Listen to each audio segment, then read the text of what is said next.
అభిప్రాయం. బట్ అది కరెక్ట్ కాదు అనేది లీగల్ ప్రొసీజర్ లో దట్ ఇస్ నాట్ కరెక్ట్. అందులో కేసు టు కేసు ఉంటుంది, ప్రతి కేసు టు కేసు ఉంటుంది తప్ప గంపగుత్తుగా కేసులు వస్తే అందరికీ బెయిల్ ఇవ్వడం అనేది లా దీంట్లో నాకు తెలిసినంత వరకు అది అది ఎక్కడా లేదు. ఆ రకంగా వచ్చింది కాబట్టి అందరికి ఒకేసారి ఇచ్చేద్దాం. ఈవెన్ దో కంటెస్టెంట్ వాట్ అయితే కంటెస్టెంట్ ఏంటి ఏమవుతుంది, కంటెస్టెంట్ అయితే బెయిల్ ఇవ్వాలని చెప్పి రూల్ ఏమైనా ఉందా కోర్టుకి? లేదే. ఇక్కడ మెయిన్ గా ప్రధానంగా పిన్నెల్లి రామకృష్ణారెడ్డి గారి కేసులో తీసుకోవాల్సిన అంశాలు రెండు ఉన్నాయి. ఒకటి, ఇదే హైకోర్టులో ఒక థర్డ్ పార్టీకి సంబంధించి రిట్ పిటిషన్ ఫైల్ చేశారు. దట్ ఆ రిట్ పిటిషన్ లో కూడా పిన్నెల్లి రామకృష్ణారెడ్డి గారి గురించి కూడా క్లియర్ గా మెన్షన్ చేయడం జరిగింది. అందులో కోర్టు డైరెక్షన్ ఉంది. కోర్టు డైరెక్షన్ ఏమొచ్చిందంటే దీని మీద ప్రత్యేకంగా విచారణ చేయాల్సిన అవసరం లేదు, కళ్ళకు కనపడుతుంది రాష్ట్రంలో ఏం జరుగుతుందో. హోమ్ సెక్రటరేట్ కి, డీజీపీకి, సిఎస్ కి, అట్లాగే రెస్పెక్టివ్ ఎస్పీలకు కూడా ఇచ్చి మీరు లా అండ్ ఆర్డర్ ని కంట్రోల్ చేయండి అని చెప్పి సపరేట్ డైరెక్షన్స్ ఇచ్చి 30 తారీఖు ఎప్పటికో వాయిదా వేసినట్టుంది. అంటే దేర్ ఈజ్ ఆల్రెడీ ఒక హైకోర్టులో డైరెక్షన్ ఉంది. అంటే ఇంప్రెషన్ ఏంటంటే హైకోర్టు ఇంప్రెషన్ ఆల్రెడీ ఇక్కడ అరాచకం జరుగుతుంది అనేది ఇంప్రెషన్ ఉంది. Number 1 point. ఆ ఆర్డర్ తర్వాత మళ్ళీ సెంట్రల్ ఎలక్షన్ కమిటీ ఇండియా వాళ్ళు సిట్ ఫామ్ చేశారు. సిట్ ఒక 2 రోజులు 3 రోజులు దాని మీద ఎంక్వైరీ చేసింది. ఎంక్వైరీ చేసిన తర్వాత ఎంక్వైరీ రిపోర్ట్ ని త్రూ సిఎస్ అది సెంట్రల్ ఎలక్షన్ కమిషన్ కి పంపించింది.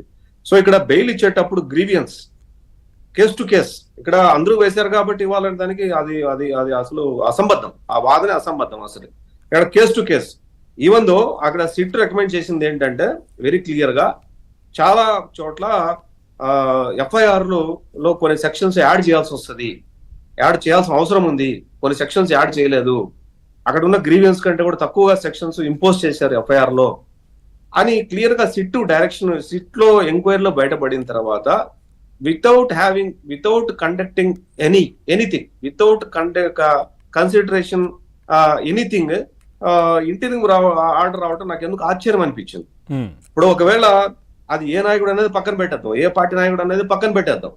ఆ పక్కన పెట్టేస్తే వాళ్ళు కంటెస్ట్ చేశారు కాబట్టి ఖచ్చితంగా వాళ్ళు ఉండాలి. అది ఫండమెంటల్ రూల్ ఏం కాదే, ఫండమెంటల్ రూల్ ఏం లేదే అందులో, మన కాన్స్టిట్యూషన్ అక్కడెక్కడ లేదే.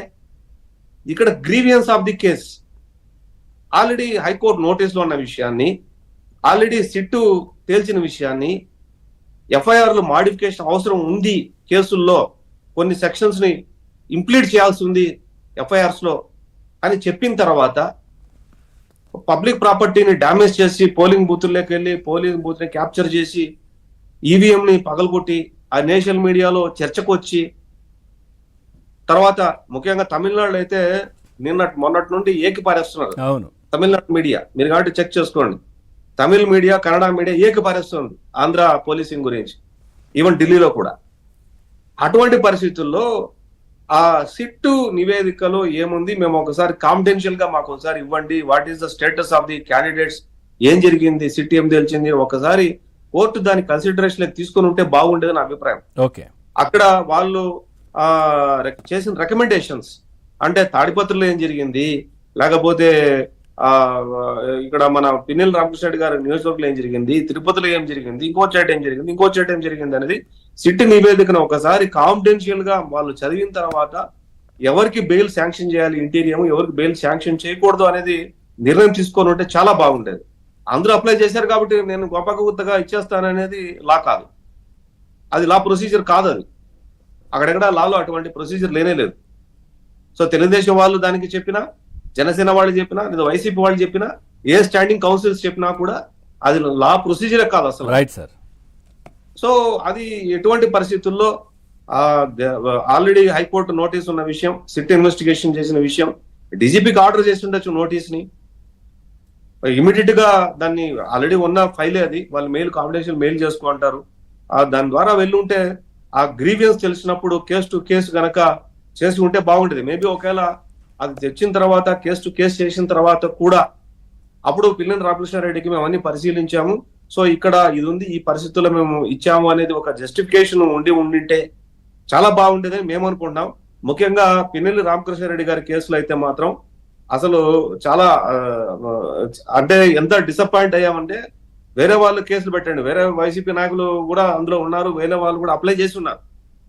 నేను వాటి జోలికి పోలేదు. పర్టికులర్ గా పినిల్ రామకృష్ణారెడ్డి కేసులో నేను మాట్లాడేది ఏంటంటే ఆల్ లీగల్ లర్న్డ్ పీపుల్ అంతా కూడా వెరీ డిసప్పాయింటెడ్, చాలా డిసప్పాయింట్ అయ్యారు. ఎందుకంటే పుంకాలుగా టీవీలో అంత దౌర్జన్యకాండ మన కళ్ళకు కనపడుతున్నప్పుడు, బళ్ళు ఎక్కిచ్చేసి ఆ మనుషుల మీద బళ్ళు ఎక్కిచ్చేసి మనుషులు వెళ్ళిపోతున్నప్పుడు, బూత్ క్యాప్చరింగ్ చేసినప్పుడు, స్వయంగా ఒక సిట్టింగ్ ఎమ్మెల్యే బూత్ లేక వచ్చేసి మొత్తాన్ని అంతా పగలగొట్టేసినప్పుడు, అక్కడ ఆడవాళ్ళని అసభ్యకరంగా మాట్లాడుతుంటే, లేదు ఆయన బయటకు వెళ్ళిపోయిన తర్వాత వాళ్ళ వర్గీయులు ఆయన ఒక శేషగిరిరావు తల పగలగొట్టేసి ఊరు మొత్తం ఖాళీ చేస్తే గ్రీవెన్స్ లేదంటారు ఆ కేసులో? గ్రీవెన్స్ లేదా? గ్రీవెన్స్ అంత పెద్ద గ్రీవెన్స్ పెట్టుకొని ఏమీ లేకుండా ఒక 10 మంది అప్లై చేశారు, 7 మంది అప్లై చేశారు, ఓకే ఇచ్చేసేయండి. What is this? Right sir, వస్తాను సార్. ఒక్కసారి జనసేన పార్టీ నుంచి అరుణ గారు ఉన్నారు, రాయపాటి అరుణ గారు, మాట్లాడి వస్తాను. అరుణ గారు నమస్తే అండి. మ్యూట్లో ఉంది, ఒక్కసారి చూడండి. నమస్తే.